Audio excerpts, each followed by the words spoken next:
Rome, anytime. So Melissa just did her language arts lesson, and so we're going to talk about how she planned her lesson and what different strategies she used and how she went about implementing it.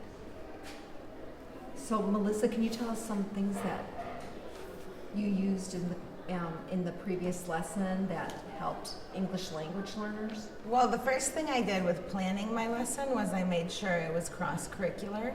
So I made sure to connect the lesson to the science curriculum. So we used vocabulary they were familiar with from science. That way they weren't focused on figuring out what the sentence meant. They were really focused on the lesson. I also, in my planning, used the gradual release of responsibility where I modeled what we were going to do, and then we did it together, and then they could do it independently. So that's called I do, we do, you do. So I made sure I planned for that. Can you tell us about some of the hand gestures that you were doing in the lesson and why you incorporated that? Hand gestures is called, so when they stood up and they kind of acted out the subject and the predicate, so the noun and the verb, that's called total physical response, and that's a strategy for kinesthetic learners as well as English language learners. So it helps them get active while they're learning vocabulary, and it also helps English language learners remember the vocabulary. Do you have any questions right now from what you And saw at that point? why did you use the thumb up style? Okay, so the thumbs up, thumbs down, when I wanted them to see if they agreed with what was happening, that's kind of a check for understanding to make sure the class is understanding what's going on. And it's also to hold the students accountable and make sure everyone's participating in the lesson so that there's not just a couple of kids participating and then others are just sitting out. So, I'm sorry, I'm just going back a little bit. Okay? Can you use other subjects apart from science? Can you pick sentences from other subjects like history, geography? Yeah, civics? yeah. So when I plan lessons, I just make sure I'm tying to any kind of curriculum that they're currently doing so that it's all universal and it all comes together. So you could use history sentences, you could use sentences from their creative art classes, just so it ties to other curriculum. And you can also try to remember to connect back to lessons.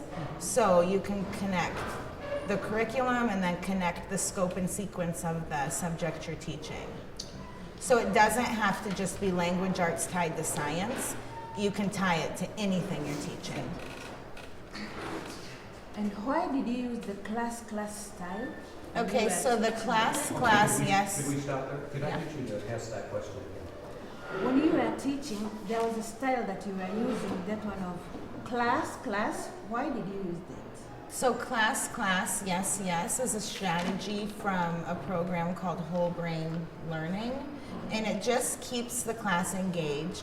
And it's a way to get their attention back on you. So it's kind of like a classroom management strategy, but it's been proven to be effective with English language learners. Okay, so do you think this thumbs up and down can be used with a bigger group? Sometimes you have a big group to the extent that you cannot even see some of them. So with a bigger group, it might even be better because it's difficult to check understanding for like 40 students. Sometimes you can't even get around and see all of their papers. So you could do that, but you could have them hold it up higher. So then and sometimes we'll do like, yes, I agree, no, I disagree, or you could even do, I'm not sure, can you go over that again? Okay. Also, I saw you telling the pupils to stand up, and then you are doing something like subject. Why did you do that? So that was the actions of the vocabulary, so that was for kinesthetic learners. So that is students that learn best by doing. So some students learn best by hearing. So this is for students that remember things when they act it out. So sometimes actions help those students remember it, and it's also a good strategy for all English language learners. So by using the actions for vocabulary words, you can hit the kinesthetic learning and the English language learners. all at once. And then we do it for all vocabulary words. We do it for math vocabulary, science vocabulary, and we help the kids make the definitions. Like, how do you think you might act this word out? And then they'll help us come up with it, and so they can kind of take ownership over it, and then it makes it really fun for them. So apart from this action like this, we can use any other Oh yeah, you action. can make up any action that. Driving maybe. Yeah, yeah. Running.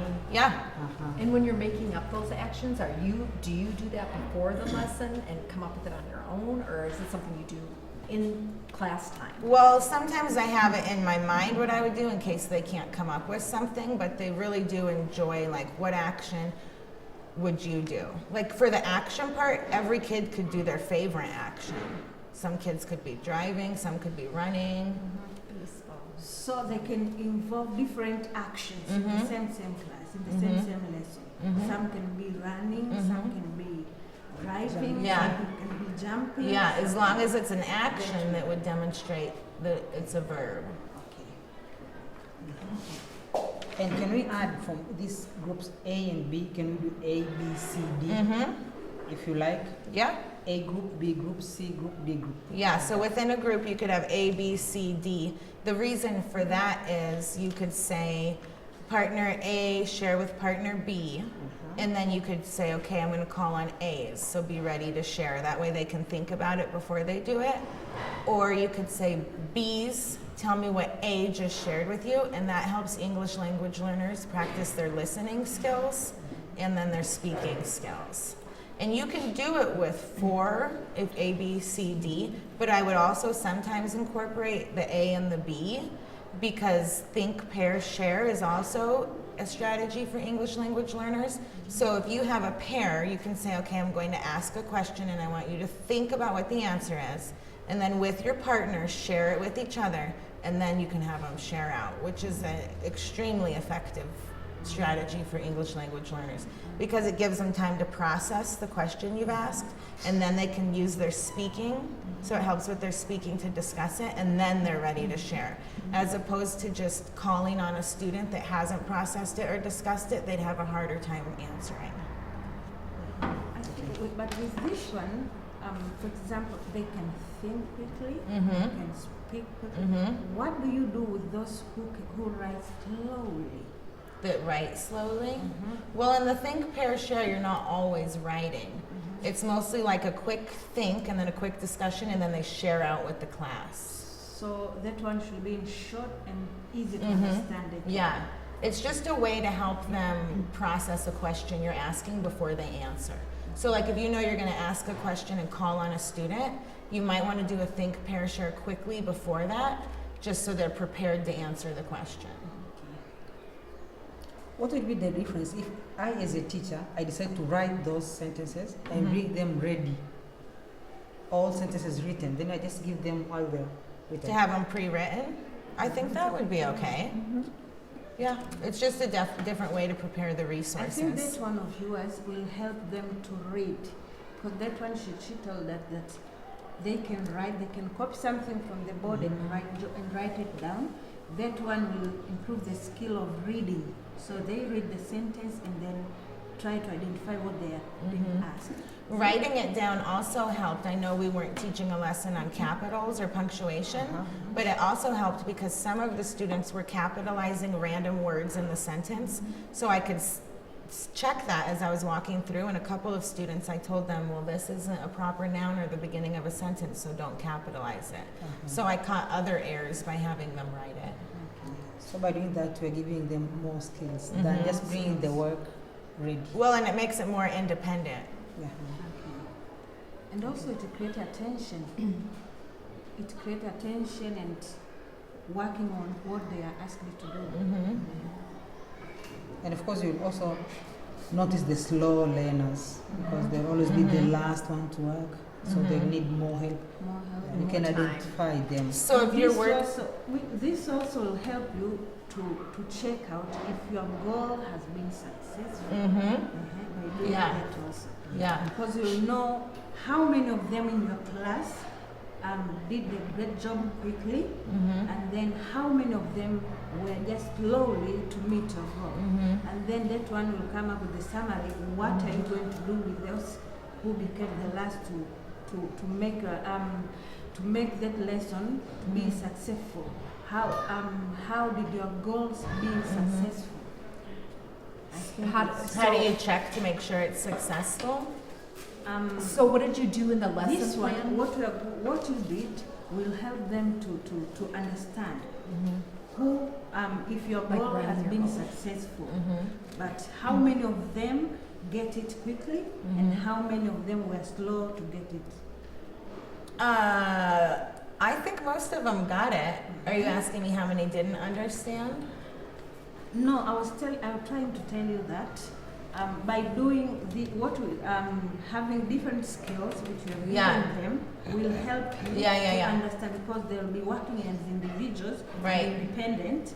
That one will help you to identify them. Right. Those who got it quickly Yeah. and those who were slow in getting it. Yeah, and you and guys- then you'll know how to help these who were slow in getting Right. And you guys know your students pretty well, so you know who would struggle with concepts and who might not. So you could always give like the slower writers or the kids who might struggle with it different sentences Or that work are a with a little partner. easier. Or working, you can pair them up with a partner, Okay. and so they can do it together. Even though the rest of the class is doing it individually, that's a good way to do, sometimes pair a high learner with a lower, slower learner. So you could strategically pair your think, pair, share students. So like this student struggles and this student is really good with this, you could pair them. Okay, Okay, Melissa, how did you understand in your lesson that your learning goal has been successful? Well, we have this resource and from Opportunity Education, the teacher guide. So I'll let Melissa explain how you would use that during your lesson. So in the back of the teacher's guide here, there's an assessment checklist that goes with all of the lessons. So if you go here to lessons 3 through 6, where it talks about grammar, you'll see subjects, predicates, if they can diagram sentences, if they can identify different parts of speech, and you can list the students' names here. And then as you're walking around seeing them working, you can put checks or yes or no, and then that will show you who didn't quite get the learning goal, and you can go back and review with them. And it'll also show you who really gets the learning goal, so you can take them on to the next lesson. And Okay, can we cut there? Okay, Melissa, I noticed that at the very beginning of the lesson, you just told the pupils about the learning goal. Is it very important to do that? So the learning goal will tell them what they're going to learn and what their goal is by the end of the lesson. And then it's also important to add in why they're learning that, because it kind of it makes the lesson meaningful for them. So why do I need to know this? Well, if there's a student that wants to go on to become a writer, they're going to buy into this because they're going to know that they'll need it. Or if there's a student that has goals to go to the university, then now they know they're going to need this to be successful in the university, so now they're interested in the lesson. So it will make the pupils more interested. Yes, it makes the lesson more meaningful for them. Okay. Thank you. And this one will also help them to meet their future life Expectations, yeah. goals. Yes. Because some of them would like to become journalists. Some of them would like to become authors. So of the if you novels. know your students, what I do in my classroom, I know what jobs they're interested in. I'll tie that into the why. So is there anyone that wants to be a journalist? Well, you would need this. Is there anyone that wants to write a book one day? This is why you would need this. Okay. This one will also help them to be interested, because some pupils in the class have different hobbies in their future life. So with this one, for example, those who would like to be journalists, they'll be good writers, and those who will be authors of the novels will also be good writers with good and good writing, and making the sentences which are having meaning, the meaning and they can be understood. by the people who are reading their works. Yeah, absolutely.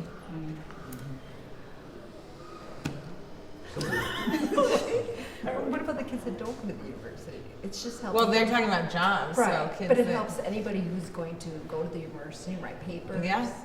And kids that aren't college bound. It You helps can them. even talk about It their helps next them level. know PA. they're gonna have to write letters, or they might have to write a letter to You brought up somebody. a very good point. Maybe I want the- to capture that. Like, great, yeah. I think you pointed out that learning English will help the people who wants to be journalists, authors. It will help them in their further studies in college and in university. Is that all? Apart from that, I think English language is an international language. Yeah. And it can be applicable in different sectors. For example, if you come to tourism, English learners, those who are learning English, this will help them in the job of tourism. They can meet, through English, you can meet tourists from different nations, and then you can communicate since it is an international language. What else do you think? I also think students can get local jobs in hotels, which will also help with tourism. So it will help them communicate That one also. with people who are coming into Tanzania locally. So hotels and tourism, like you mentioned. Yeah, it's very bad nowadays. You're having a lot of Kenyans here. So if they learn, I think they can take those jobs. Yeah. I think there is also this job of pilots.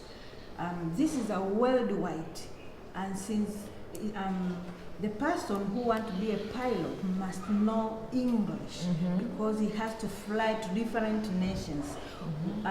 He cannot or she cannot use any other language apart from English as in an international language. This one will help him or her to be connected with different people in different nations. Yeah. And I also think the English learning helps our pupils to build confidence, because we find that in most times it's not that the Tanzanians we lack the language or we lack the knowledge, but because of the language we find that we feel inferior to the others members from the other citizens of other countries. When we go for an interview, we find that we feel inferior, and when we go there we lack that confidence to face them in the interview. At the end of the day, we find they are taking the collar jobs while we are left without jobs. Yes. But I can add your point also. Apart from that, since you have been coached well through English language, this one will connect you. Since you have the knowledge concerning the English language, and since you practiced it, you can write it, you can speak it, and you can listen it. So that one will help you to communicate, and that one will create confidence.